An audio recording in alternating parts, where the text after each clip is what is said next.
السلام عليكم. النهاردة هنعمل وصفة حلوة قوي كلنا بنحبها ولازم نكون جربناها بره. النهاردة هنعملها بطريقة سهلة جدا بكل تفاصيلها.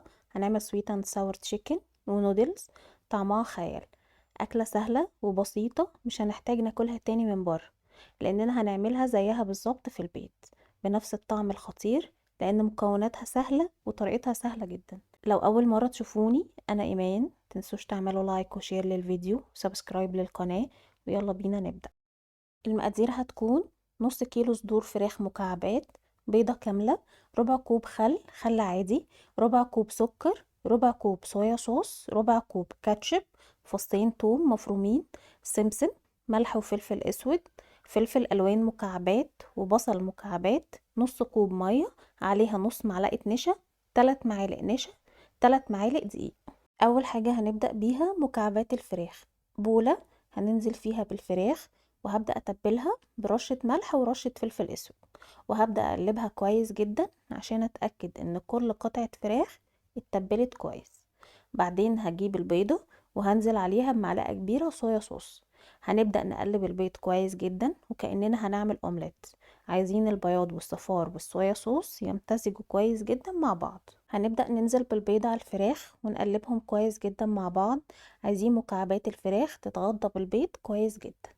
دلوقتي هنحضر التغطية اللي هنغطي بيها في قطع الفراخ.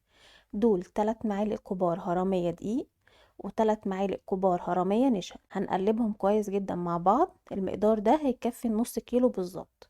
وهنبدأ ننزل بالفراخ قطعة قطعة ونقلبها كويس جدا من كل جانب لحد ما نخلص كل الكمية اللي عندنا. مش بالضرورة ان احنا نستخدم صدور فراخ، لو عندنا وراك هنخليها ونقطعها مكعبات ونستخدمها بنفس الطريقة بالظبط، هتدينا نفس النتيجة.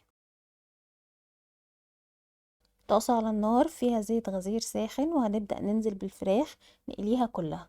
هنظبط النار على درجة حرارة متوسطة لحد ما تاخد لون ذهبي، ونبدأ نقلبها على الناحية التانية. لازم ناخد بالنا أول ما ننزل بالفراخ في الدقيق والنشا ننزل بيها في الزيت على طول، مش عايزين نركنها خالص. قطع الفراخ مش هتاخد وقت خالص في السوا لأنها متقطعة مكعبات صغيرة. أول ما تاخد اللون الذهبي هنبدأ نطلعها على مناديل مطبخ. هنلاحظ ان الفراخ مقرمشة وريحتها خطيرة. هنطلع كل كمية قطع الفراخ، ودلوقتي هنبدأ نجهز الخضار. طاسة على النار هنزل فيها بمعلقة زيت، ونبدأ ننزل بالفلفل الألوان المكعبات والبصل المكعبات. هنشوحهم لمدة دقيقتين بالظبط. عايزين الخضار يفضل مقرمش زي الفاهيتا كده. بالمناسبة هسيب لكم فيديو الفاهيتا في الديسكريبشن بوكس أو أول تعليق مثبت، شوفوه هيعجبكم قوي إن شاء الله. أنا استخدمت نص فلفلة خضراء ونص فلفلة حمراء ونص فلفلة صفراء، قطعتهم مكعبات وسط زي الحجم اللي احنا شايفينه دلوقتي.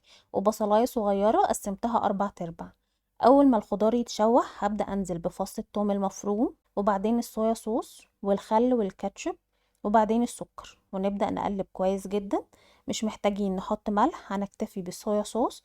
ودلوقتي هنبدأ ننزل بنص كوباية المية اللي دوبنا فيه النشا، وهنبدأ نقلب كويس جدا. هنلاحظ ان الصوص بيبدأ يتقل. اول ما قوامه يوصل للقوام اللي احنا عايزينه هنبدأ ننزل بمكعبات الفراخ اللي احنا حمرناها من شوية.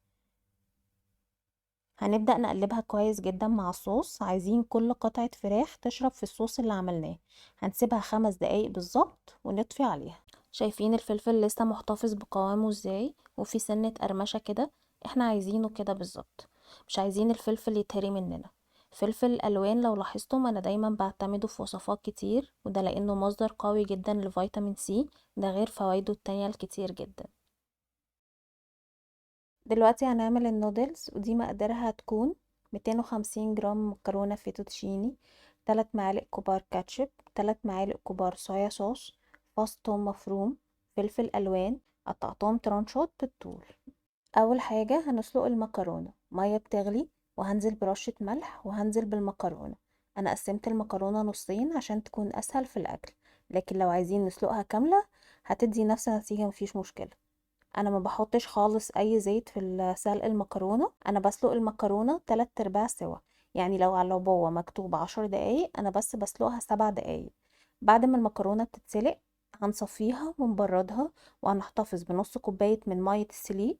المكرونه هنستخدمها في الوصفه. دلوقتي هنجهز الخضار. طاسة على النار وهنزل بمعلقة زيت ونبدأ ننزل بالفلفل الألوان، هنبدأ نشوحه، وهنزل عليه بفص الثوم المفروم.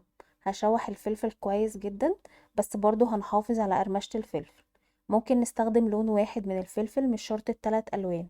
المتوفر هنستخدمه، مش هيفرق أبدا في الطعم. بعد دقيقتين بالظبط هبدأ أنزل بالصويا صوص، وبعدين هبدأ أنزل بالكاتشب، وهبدأ أقلب. أنا مستخدمة صويا صوص فاتحة، لكن لو متوفر عندنا غامقة هنستخدم نص الكمية، وهيدينا نفس التأثير بالظبط. وبعدين هنزل بنص كوباية مية سلق المكرونة، وهنكون مزودين عليها نص معلقة نشا، وهنقلبها كويس جدا. وهبدأ أنزل بيها على الفلفل ونقلبها كويس، ونسيبها لحد ما يبدأ يغلي ويتقل. أول ما يوصل للقوام ده هنبدأ ننزل بالمكرونة اللي احنا سلقناها، ونبدأ نقلبها مع الصوص كويس. انا استخدمت مكرونه فيتوتشيني لانها متوفره اكتر، لكن ممكن نستخدم النودلز الصيني البيضاء اللي بتكون معموله من دقيق الرز زي الوصفه الاصليه بالظبط. انا هحط كل كميه المكرونه اللي هستخدمها على الصوص، واقلبها كويس جدا عشان المكرونه تشرب كويس من الصوص. وهسيب المكرونه على النار لدقيقتين كمان، عشان كده ما سلقتش المكرونه سليق كامل عشان في الخطوه دي ما تهريش مني. اول ما الدقيقتين يخلصوا واتاكد ان المكرونه شربت من الصوص كويس جدا، هطفي النار. دلوقتي هنبدا نقدم الطبق. هنبدا بالفراخ، هنبدا نغرفها في نص الطبق، وبعمل حسابي ان الطبق يكفي فرد. الكميه دي من النودلز والفراخ هتكفي تقريبا 3 افراد. مش قادره اقول لكم ريحتها وطعمها عاملين ازاي. في النص التاني من الطبق هنبدأ ننزل بالنودلز. انا بعمل الوصفتين بالتوازي مع بعض عشان اقدمهم سخنين، وبقدمهم على طول. ودلوقتي هنبدأ نرش رشة سمسم على الطبق كله. السمسم ني مش متحمص، وكمان طعمه بيدي إضافة حلوة قوي للطبق. أحلى حاجة في الوصفة دي إنها مش بتاخد وقت أبدا وسريعة جدا. شايفين الطبق مغري إزاي؟ جربوا الوصفة دي، هتعجبكم قوي وهتعتمدوها في وصفاتكم إن شاء الله. لو عجبكم الفيديو ما تنسوش تعملوا لايك وشير للفيديو، سبسكرايب للقناة. السلام عليكم.